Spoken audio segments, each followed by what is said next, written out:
Dear friends and followers, मैंने एक video बनाई थी डीडीए की हाउसिंग स्कीम को लेकर के, जिसमें मैंने फुल डिटेल दी थी। तो आप लोगों का बहुत प्यार मिला है उसके ऊपर, और आप लोगों की कुछ क्वेरीज़ हैं। मुझे मालूम है कि उसमें क्वेरीज़ आती रहेंगी क्योंकि वो थोड़ा सा टिपिकल है। तो जो कमेंट्स मेरे पास आए हैं, मैं चाहता हूँ कि मैं उनको फिल करूँ। आशा करता हूँ कि आपकी वो फुलफिल हो जाएगी। चलिए स्टार्ट कर लेते हैं।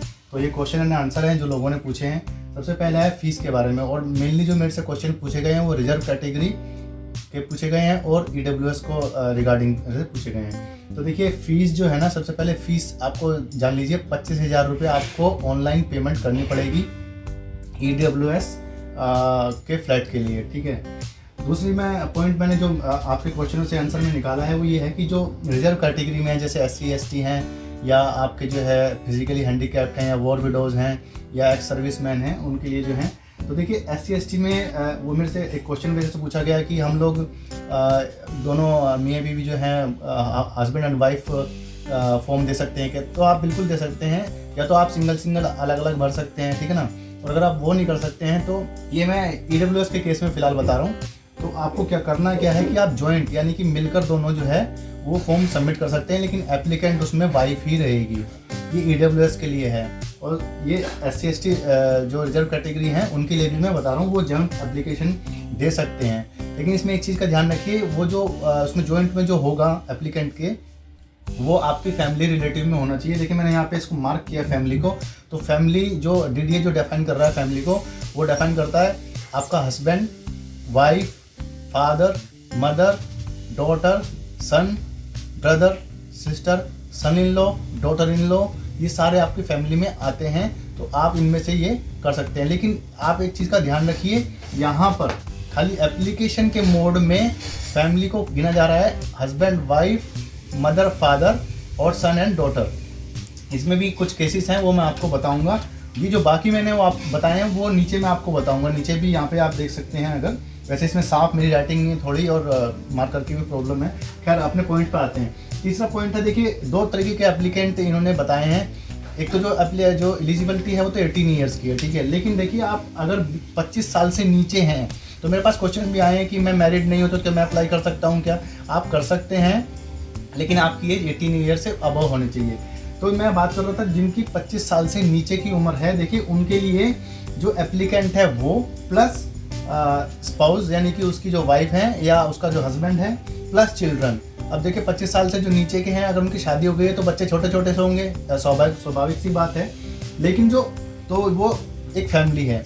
लेकिन अगर अबव 25 ईयर है कोई एप्लीकेंट, तो वहाँ पर आप देखिए एप्लीकेंट प्लस स्पाउस, ठीक है ना, प्लस चाइल्ड। अब चाइल्ड पे एक थोड़ा सा केस यहाँ पे डिफरेंट है। वो क्या कह रहा है, अनमैरिड। अगर 25 साल से आपकी उम्र ज़्यादा है और आप जो हैं, आपके बच्चे जो हैं 25 साल से कम हैं और अनमैरिड हैं, तभी तक वो आपकी फैमिली में काउंट होंगे। अगर वो 25 साल से ऊपर हो गए हैं या मैरिड हो चुके हैं तो वो आपकी फैमिली में काउंट नहीं होंगे, ये याद रख लीजिएगा आप। तीसरा जो फोर्थ पॉइंट है, देखिए, आप इसमें जो इन्होंने बोल्ड अक्षरों में लिखा हुआ है, एप्लीकेंट ही रेस्पॉन्सिबल होगा। अगर एक बार उसने अपनी एप्लीकेशन डाल दी ना, तो वो उसको जो है विड्रॉ नहीं कर सकता। आप ये नहीं कह सकते कि भाई आप मेरी फीस जो है ना वापस कर दीजिए, मुझे नहीं भरना। ये ऐसा नहीं होगा। वो आपको सबमिट हो ही गई आपकी वो फॉर्म जो है। फिफ्थ पॉइंट मैंने जो निकाला है क्वेश्चन से आपके, वो ये है कि वो पूछते हैं कि भाई हम कितनी कैटेगरी हम लोग इसमें भर सकते हैं, कितने तरीके के प्रेफरेंस दे सकते हैं। देखिए, आप कितने भी तरीके के इसमें प्रेफरेंस दे सकते हैं, जितने के फॉर्म में आपको टिक करने के लिए मिलेंगे। लेकिन आप ध्यान रखिएगा, देखिए, अगर आप हाईएस्ट कैटेगरी भरते हैं, जैसे मैं HIG उसकी MIG की बात कर रहा हूँ, तो और आपने EWS भी भरा हुआ है, तो आपको ना HIG वाली जो है फीस पे करनी पड़ेगी। ये जो मैंने बताई ना 25,000, वो आपको 25,000 नहीं पे करनी है। फिर जो HIG के लिए एप्लीकेबल होगी फीस, वो आपको पे करनी पड़ेगी, ठीक है।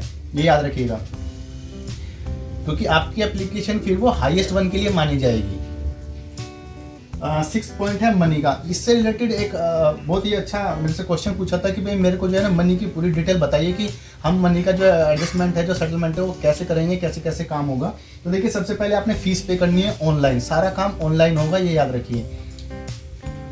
जितने भी डॉक्यूमेंट आप सबमिट करेंगे या DD आपको प्रोड्यूस करेगा कोई भी लेटर, तो वो और रिजल्ट भी सारा काम ऑनलाइन होने वाला है। तो इसमें आप सबसे पहले फीस पे करेंगे अपनी कैटेगरी के हिसाब से और अपने जो है जो उसमें फ्लैट की कैटेगरी है उसके हिसाब से। उसके बाद में मेरे से क्वेश्चन है कि हम कितनी पेमेंट देनी है।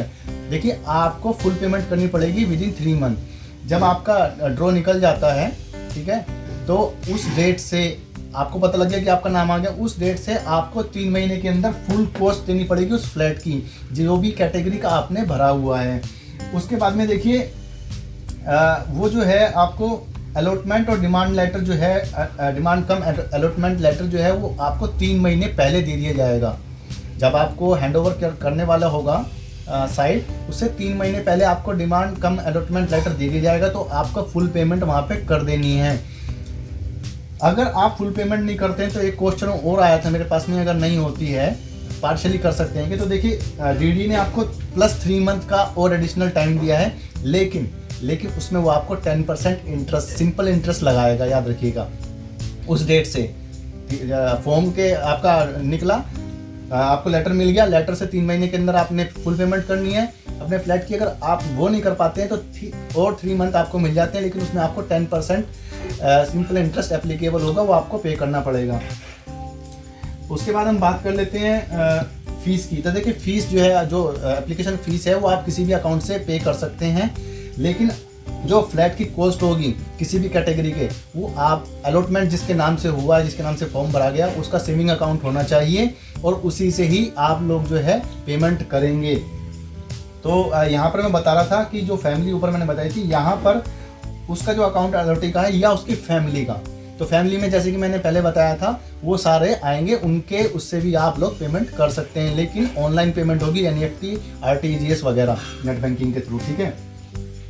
8वां पॉइंट है जो बहुत मेन इंपॉर्टेंट पॉइंट है, एक जो है ना वॉच एंड वेट वाला चार्जेस लगेगा आपके ऊपर। अगर आप जो है आपने पैसे दे दिए, ठीक है, 3 महीने के अंदर मान लीजिए आपने पॉइंट नंबर 6 आपने फुलफिल कर दिया, आपको लेटर मिला, आपने पेमेंट पूरी कर दी, लेकिन डॉक्यूमेंट सबमिट नहीं किए, तो अगर 3 महीने के बाद 3 महीने के अंदर आपने अपने डॉक्यूमेंट सबमिट नहीं करेंगे, तो उसके बाद आपके ऊपर watch and wait charges applicable होगा तब तक, जब तक कि आप उसको सबमिट नहीं कर देते और सेटलमेंट नहीं हो जाता आपका। ये याद रखिएगा, ये बहुत ही इंपॉर्टेंट पॉइंट है और उम्मीद करता हूँ कि काफ़ी क्वेश्चनों के आंसर मिल रहे होंगे आपको।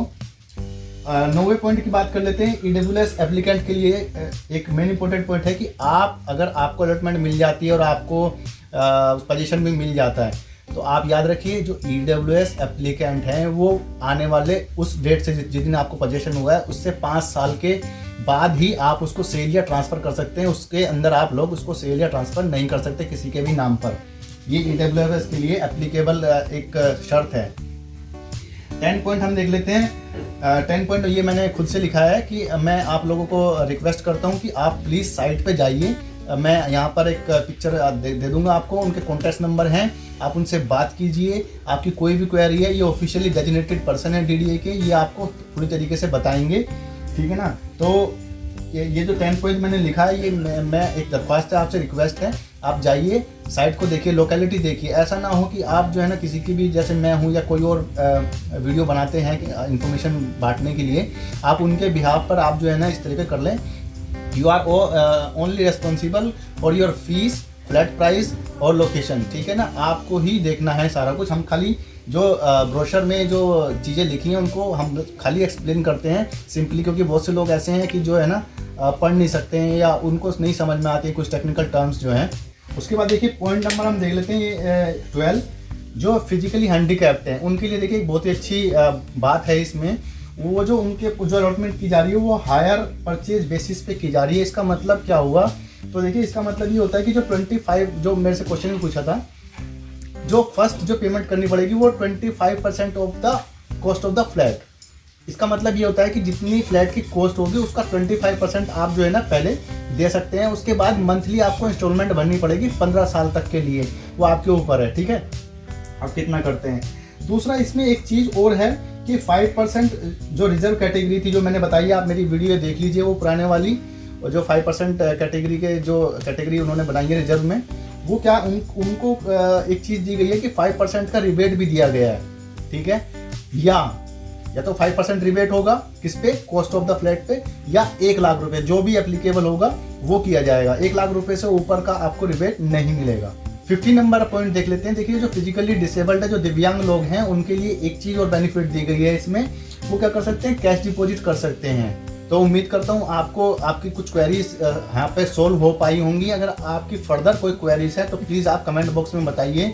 आई am ready to resolve them. I am requesting you please go to the site and check. इसमें क्योंकि मैं इसलिए बोल रहा हूँ क्योंकि कुछ फ्लैट पुराने बने हुए हैं और कुछ अभी नए बने हैं। किसी का साइज छोटा है, किसी का साइज बड़ा है, तो ऐसा नहीं है कि कैटेगरी वाइज जो है ना, और लोकेलिटी पे आप थोड़ा सा ध्यान दीजिए, जाइए उनसे बात कीजिए। स्क्रीन पे नंबर मैंने आपको दे दिए थे। तो मिलता हूँ अगली वीडियो में, तब तक के लिए जय हिंद।